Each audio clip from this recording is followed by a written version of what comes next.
probably good human being advice, not just entrepreneur and startup and investor advice. What I learned from Wine Library TV is the following.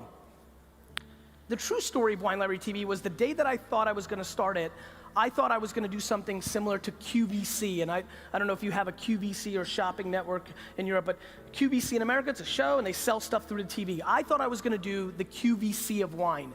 The first episode of that show, when that camera went on and that light went on, I realized that this was gonna be on the internet forever, and that I didn't wanna just peddle wine. I decided I wanted to be a value to people in learning about wine, because I was scared that if I was peddling something I didn't believe in, that somebody would come up to me at a party and say, do you like this? And I'd say, no, I hate it. They're like, well, you fucking said it was awesome on Wine Library TV. You're a scam artist. I'm like, shit, no. So I was very focused on leveling up, and I really believe the one great piece of advice, if you want to take anything from this talk, is we have to start realizing that giving and doing things in business without expectation of return from the other individual is probably the greatest leverage that you could ever deploy in your business life, though it is extremely rare in today's business environment. And it has absolutely been the bedrock of what has allowed me to win. All my engagement, all my selfies right over there and signing books, all the content, I have nothing to sell. I have a book that I fucking sell once every 3 years for $13. This is not about monetizing an audience, it's about building leverage to build brand versus sales. One of the biggest things that I see going on right now in digital media is that we don't have a lot of people doing branding and marketing. We have a lot of people doing sales. The reason so many of you were confused by the value of Snapchat is because in the digital landscape, we now think transactional. Everything is about what's the ROI of every piece of content, every single action, what's the last attribution, what's the conversion rates. It's all become math-based, and that's fine because I love sales more than anybody. But I promise you, these fucking guys, Nike, they didn't tag me on a browser and then re-cookie me and then travel all over the internet and pound me with banner ads until I gave up and bought it. I bought it because they fucking marketed to me over the last 20 years, and I don't even fucking know why I buy it. And that is a very important point, because what we're living through is a time where people are just being very transactional and conversion based when everything continues to get arbitraged. Another thought that I'm curious, how many people here have gone to the life that I've gone to? Over the last 3 months, I no longer have a laptop or an iPad. I now only live through my mobile device. How many people are on that level doing that? Raise your hands. Not a lot. And this is like, think about this conference. I really think that this trend, I do believe that if I came back here in 2 years, that 50, 40, 30% of the hands in this room would go up to that following question, and I'm completely fascinated by it. And then for everybody in the room that is building businesses on the internet, the thought of what's happening in your landing page optimization or the UI and UX of your product in a desktop environment, I think is in the beginning stages of being disrupted. And that's what I really spend most of my time in, which is what's the attention arbitrage? Where do I think your eyes and ears are gonna be before you do, and how do I go and land grab and buy up that property, and how do I then deploy and build the best houses on that property through content? That is the pattern of my career. In 2006, I thought this social media thing was gonna be really big, and in 2007, 2008, I laid my foundation, and by 2007 and 8, I invested in Facebook and Tumblr and Twitter and things of that nature, and I did quite well. I also used them to tell my story, sell my wine, do my thing. I think this is super important to understand, because I think we also decide that things are emerging too fast. This is not just being first mover. A lot of people like to give me credit, like, you predicted all this stuff, you were so right. I just want to be on the record forever. There's plenty of people here recording. I haven't predicted shit. I'm not Nostradamus. What I've done well is I've moved quickly once you actually started using them. I didn't predict Twitter. I wasn't right about Snapchat. I was just looking at data. Snapchat 2 years ago, when I first started talking about it, already had tens of millions of users. There was real people using it. I'm not predicting anything. I'm paying attention. There's probably very few people in this room that are paying as much attention to Anchor, to Peach, to all these platforms as I am, but I'm not putting all my content or all my time, and I'm also not crippled by putting my time and effort into platforms before they have 100 or 200 million users. For example, how many of you remember that 5 minutes 4 years ago where social cam got big? Raise your hand. All right, so 3 nerds. Social cam got big for 3 minutes because the Facebook newsfeed juiced it, and it had a lot of users, and it was hot for 4 months, 6 months. I used it feverishly and used it a lot. It collapsed and meant nothing.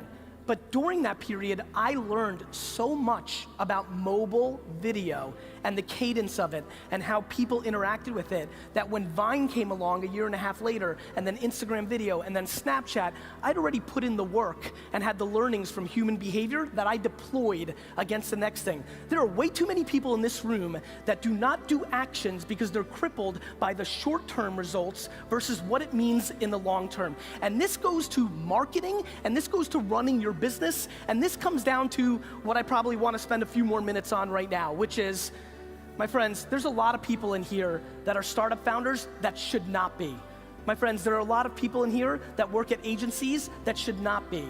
They should be probably switched, and vice versa, and different things. One of the things that is absolutely driving me right now in my life is the untold depression, the untold suicides. To just get dark for a second, it's not fun to talk about, but it's important. We are lacking self-awareness in this space in a very substantial way.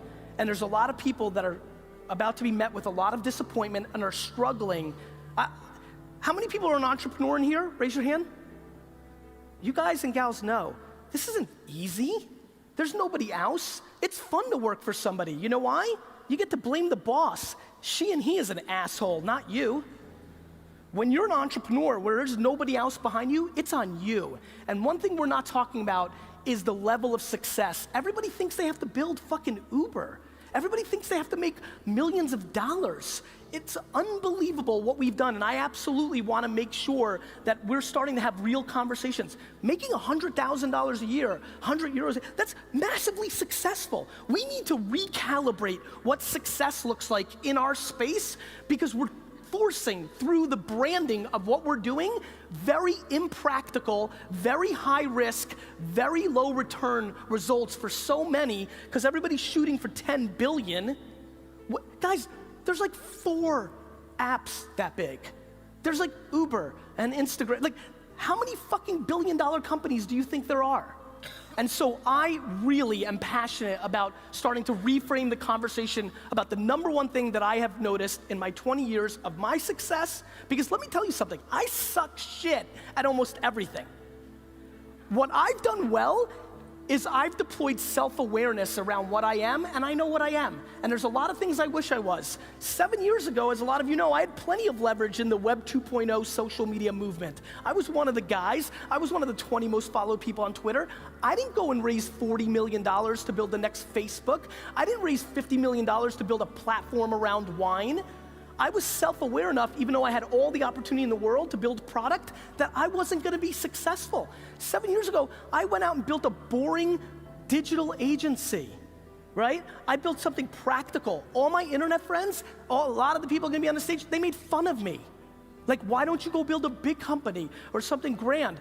I built what I knew I could build. I'm very proud that over the last 4 years, I've grown VaynerMedia from $3 to $100 million a year in revenue, not fucking valuation.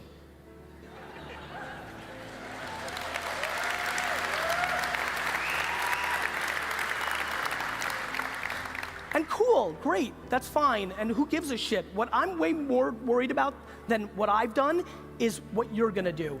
I implore you, my friends, this is fancy. First of all, this is unbelievable. This is one of the nicest setups to a conference I've ever seen. Let's clap it up for these guys. This is unbelievable. Right? There's like fucking food trucks. It's like sunny and shit. This is fucking awesome.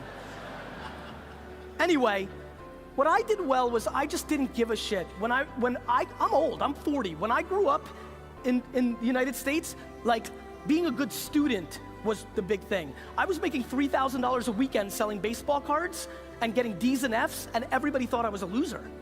Like, that's what the narrative was. Now it's reversed. If I was in school now making $3,000, $4,000 a weekend as a 13-year-old, I would have been the next big thing, right? I went through it, and I did not succumb to the current thing that everybody thought in America was the right thing, which was go to the best school you could go to. I understood who I was, and I went in all in on my strengths, and I implore a lot of you to do that. There's too many people sitting in this room that want to be the #1 CEO founder, but if you were the 7th employee of a company, you know, I'd much rather be number 41 at Facebook than #1 of Facebook. And so I think we're seeing that, and so I'd like to stand up here and I'd like to say, look, there's a lot of things that I wish I was different at. As a matter of fact, back to what let's be very meta right now. Do you know that I wish I didn't curse on stage? Do you know how many people don't share my content, don't like me because of it? I wish I didn't do it. I just can't be anything that I'm not.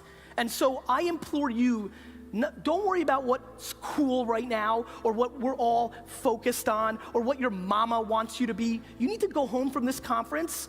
You'll be inspired, there'll be cool people, there's interesting shit, but I'm telling you with the bottom of my heart, it is fundamentally irrelevant if you don't know who the fuck you are. And the quicker you can start forcing yourself to understanding what role you play, #1, #7, PR, marketing, product, UI, everybody wants to be somebody else. I wish I was the quarterback of the New York Jets. It's not gonna happen.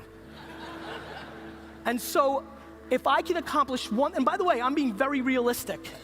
I'll be very, very transparent with you. This little 7-minute rant that I just came up with, I'm trying to reach one person.